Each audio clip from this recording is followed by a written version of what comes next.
Welcome to Universal Man. My name is Mark Weppett, and I'm here to help you unleash your apex potential. And today, I want to talk a little bit about the idea of wanting to be somebody. I think most of us, we have this desire to be someone important, to be someone special. We have this desire inside of us, but I think the way that most of us pursue it ends up working against us. And so today, I want to talk about a different approach that I think will serve you better. So when I was younger, I had this idea that I really needed to do something in order to be someone. I was obsessed with how I could obtain enough status to finally feel good about myself, to finally feel like I was someone worthwhile, I was someone worth being.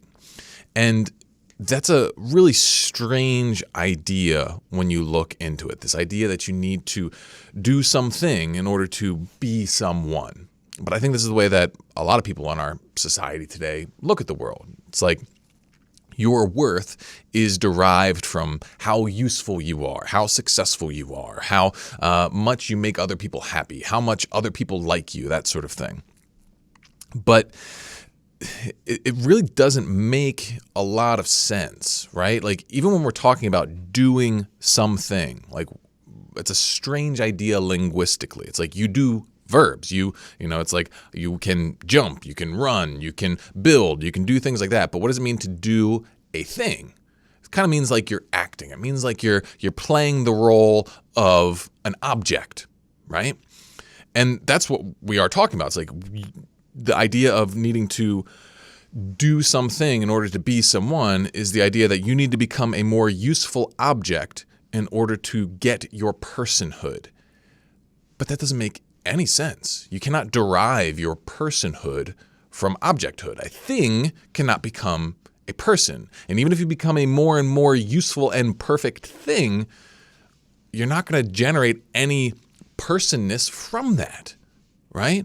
And so this is what I found is that, like, the more I focused on the thing aspect of stuff, one, the less good I was at stuff because I became insecure and obsessed, and, I would project my worth onto status, and I lost myself in a lot of ways.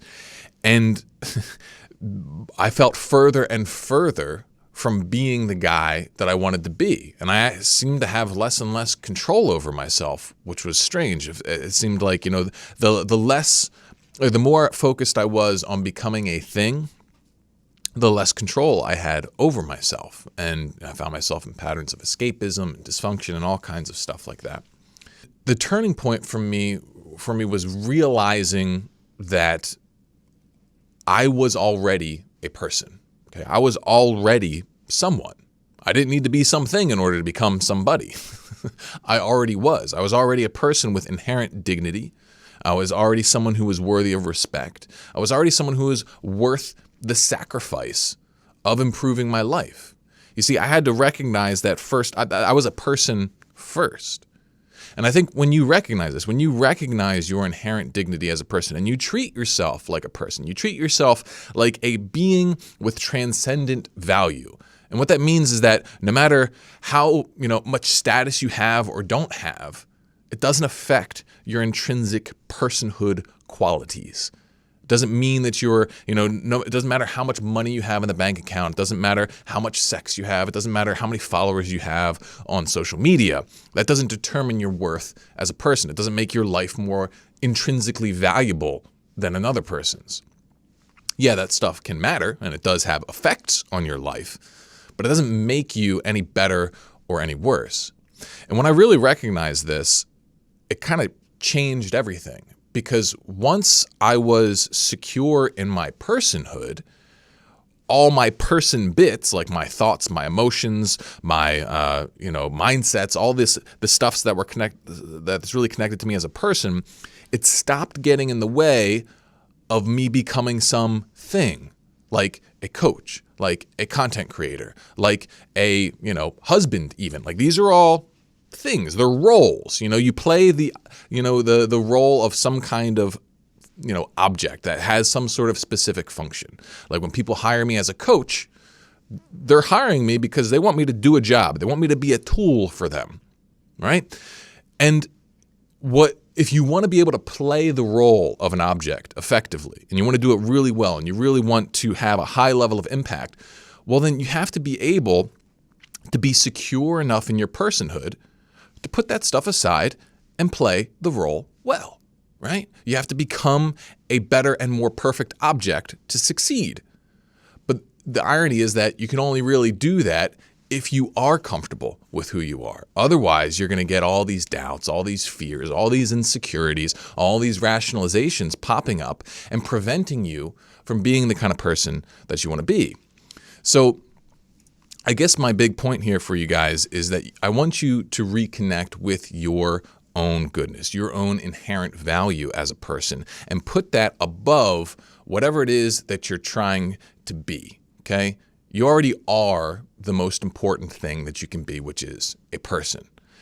And until you recognize that, then you're going to be trying to get something that you already have, and you're never going to find it.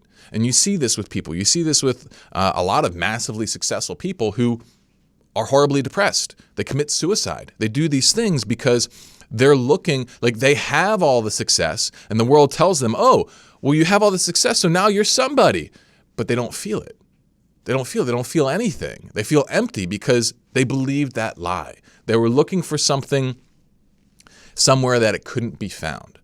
And the only place that you can find it is right in here, is right in the way that you interact with yourself. So that's what I have for you today. Hopefully you got something useful out of this. If you did, please subscribe, hit the notification bell. And if you think someone you know could use this message, make sure you send the video to them. Also, don't forget that I do have a membership community. I've got basically, I believe social media is now small. If you want a tight-knit group of guys who are practicing these principles to improve their lives, then make sure you check out the Vanguard link in the description below. But other than that, I'll see you guys in the next one. Ooh, yep.